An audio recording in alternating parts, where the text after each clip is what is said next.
Nabi Muhammad SAW ada meninggalkan rambut.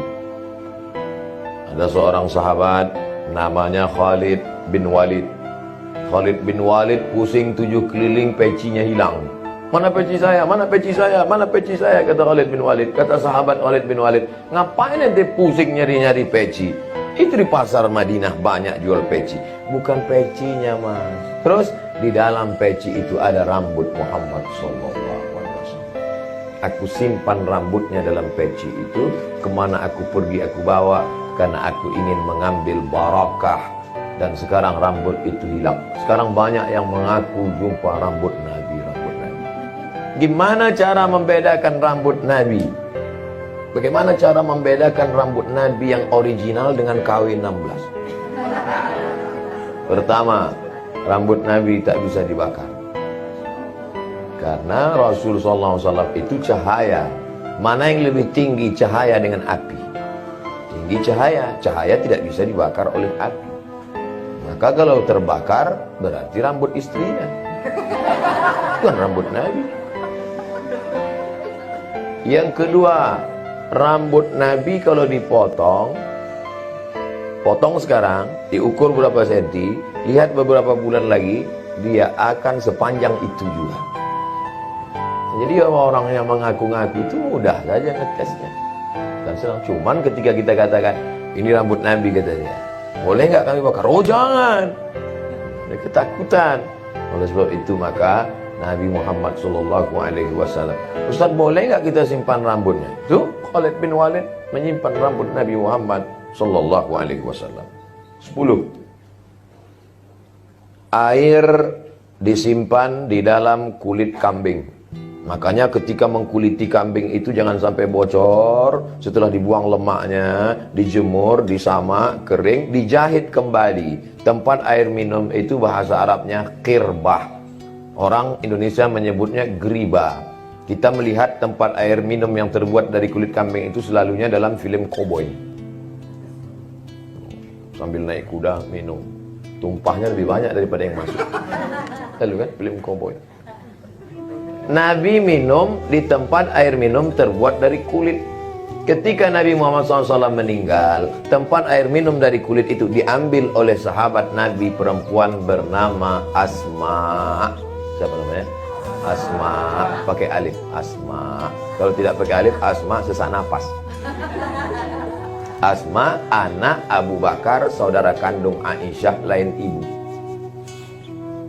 Ada cerita riwayat tentang Aisyah kehilangan rantai, itu sebenarnya rantai Asma yang dipinjam oleh Aisyah.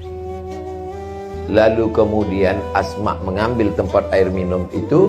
Setiap anaknya sakit demam, maka dituangkan air ke dalam geribah itu, diminumkan ke anak orang yang sakit itu untuk mengambil barakah minum bekas dari tempat minum Nabi Muhammad sallallahu alaihi wasallam.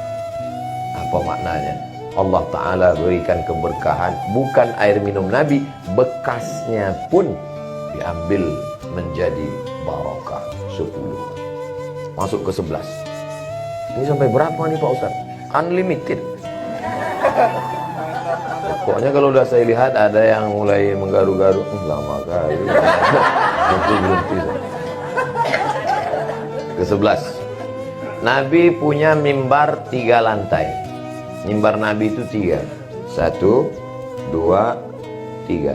Imam Ahmad bin Hanbal menyentuh mimbar Nabi, disentuhnya mimbar Nabi, dicium. Ini bekas mimbar tapak kaki Nabi, lalu dicium, mengambil barakah. Diciumnya. Di mana kita bisa lihat riwayat ini Ustaz? Dalam kitab judulnya Mafahim Yajib an Tusahhah, ditulis oleh keturunan Nabi dari jalur Sayyidina Al-Hasan. Nabi punya anak namanya Fatimah. Fatimah punya anak namanya Hasan. Hasan punya anak cucu cicit keturunan namanya Sayyid Muhammad bin Alawi bin Abbas Al-Hasani. Al-Hasani karena keturunan Hasan. Al-Hasani sudah meninggal. Sekarang digantikan oleh anaknya, ahli hadis di kota Makkah, Dr. Sayyid Ahmad bin Muhammad bin Alawi bin Abbas Al-Hasani Al-Maliki. Masih hidup sampai sekarang. Saya kalau pergi umrah selalu ziarah, berkunjung, bersilaturahim ke rumah beliau. Yang ada video beliau memakaikan saya sorban. Nah, itulah anak Sayyid Muhammad yang menulis kitab ini. Waktu saya datang ke situ, ini Sayyid Ahmad Abdul Somad, Ustadz dari Indonesia. Begitu dia lihat, langsung disuruh duduk. Dia tanya murid-muridnya, ingatkah kalian 4 hari yang lalu? Ada apa, Syekh? 4 hari yang lalu aku bukakan HP, aku tunjukkan, ini ada Ustadz dari Indonesia. Hanya 4 hari saja orangnya sudah datang. Nih dia. Saya tidak ada kontak dengan muridnya. Saya tidak ada pernah minta antarkan ke sana. Ketika sedang umroh, saya sedang duduk di hotel. Datang beberapa anak muda. Mereka ngomong, Ustaz Somad, ya, mau nggak ketemu dengan Said Ahmad? Why not? Saya dibawa. Begitu sampai duduk di sana, dikasihnya 3 makanan daging. Daging ayam, daging kambing, daging kelinci. Nasi. Masya Allah. Habis itu disuruhnya murid mengambil sorban. Khudhil imamah, ambil sorban.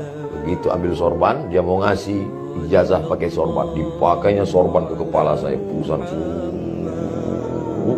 Saya sudah merasa seperti ulama besar.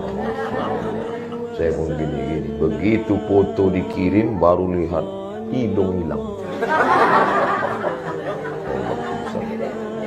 Itu maka saya sekarang tetap pakai peci aja, istiqomah pakai peci. Apa maknanya? Begitulah mereka keturunan-keturunan Nabi itu orang mulia dan memuliakan umat Muhammad sallallahu alaihi wasallam. Berikutnya yang ke-12. Pada yang ke-12 adalah ketika Nabi Muhammad sallallahu alaihi wasallam sampai ke kota namanya Taif. Taif itu 91 km dari kota Makkah Al-Mukarramah. Kalau banyak kita lihat di Makkah ada buah-buahan, apel, anggur, itu dari Taif. Taif itu puncaknya kalau di tempat kita. Maka mudah-mudahan kita bisa sampai ke Taif. Ada sahabat Nabi namanya Abdullah bin Abbas, makamnya di Taif. Maka di sana ada Masjid Abdullah bin Abbas. Sampai di Taif Nabi dilempar pakai batu, berdarah tumitnya. Sendalnya terompah kayunya berdarah. Datang malaikat, hai Muhammad, kalau sampai darah kakimu itu menetes ke tanah, rata orang Taif ini dengan tanah. Seandainya ibu, nggak usah ibu lah, saya lah. Seandainya saya dilempar orang pakai batu, yang membuli-buli saya di internet itu, lempar saya pakai batu, lalu kaki saya berdarah. Datang malaikat, hai Abdul Somad, kalau menetes darah dari tapak kakimu sampai ke tanah, kuratakan mereka dengan tanah. Apa yang saya lakukan? Langsung saya injak-injakkan ke tanah. Hajar.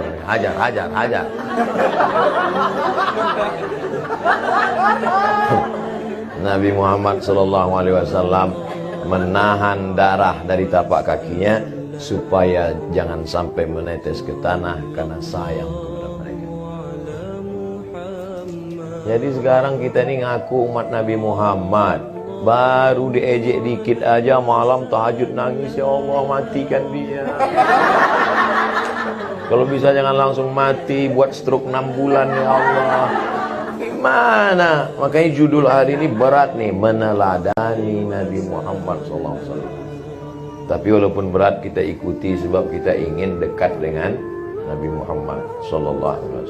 13. Ketika Nabi sedang berdoa di Taif, datang malakul jiwal. Malaikat. Malik raja. Malik pemilik. Tulisannya sama, mim lam kap. Malak malaikat, malik raja, malik pemilik. Malakul jibal, malaikat penjaga bukit-bukit. Apa kata malakul jibal? Tunjukkan padaku ya Muhammad mana bukit yang paling besar, biar ku timpakan mereka dengan bukit, potong, timpa, rata mereka dengan tanah. Apa kata Nabi? Asallah ayyukhrija min aslabihim man ya'budullaha wa la yusyrika bihi syai'a. Ya Allah, keluarkanlah anak cucu mereka yang akan menyembah Engkau dan tidak mempersekutukan Engkau dengan apapun. Doa Nabi dikabulkan Allah. Taif hari ini 100% muslim. Taif yang dulu melempar Nabi. Nama sukunya Thaqif, nama kampungnya Taif.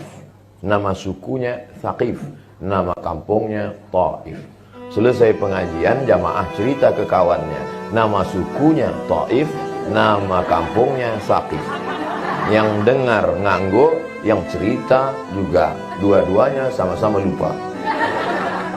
Untung ada teman kita dari Jepang yang mengingatkan, namanya Panasonic. Jadi kita banyak berutang budi dengan Jepang. Ada Panasonic, ada Sony, ada yang datang iPhone dari Belanda, dari Amerika, Apple Sumbing, iPhone. Ada datang dari Korea namanya Samsung. Satu datang dari Jawa Timur, Oppo.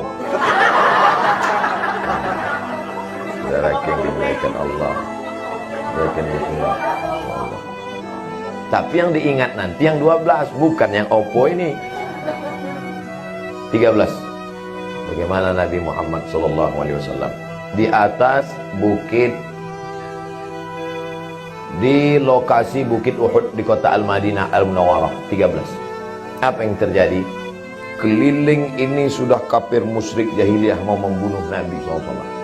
Datanglah salah seorang Nabi meminta sahabat, ya Rasulullah, likulli nabiyyin da'watun mustajabah. Setiap Nabi itu punya doa mustajab, doa pamungkas, tapi doanya cuma satu saja. Kalau kau berdoa maka rata mereka orang kafir ini mati semuanya. Segeralah ya berdoa ya Rasulullah. Segeralah berdoa biar kita selamat. Segeralah berdoa supaya kau jangan mati ya Rasulullah. Segeralah berdoa kita sudah kalah ya Rasulullah. Apa kata Nabi? Tidak, aku simpan doa itu supaya menjadi syafaat untuk umatku di akhir zaman. 14 abad yang lalu dia memikirkan kita. Pernahkah kita memikirkan dia?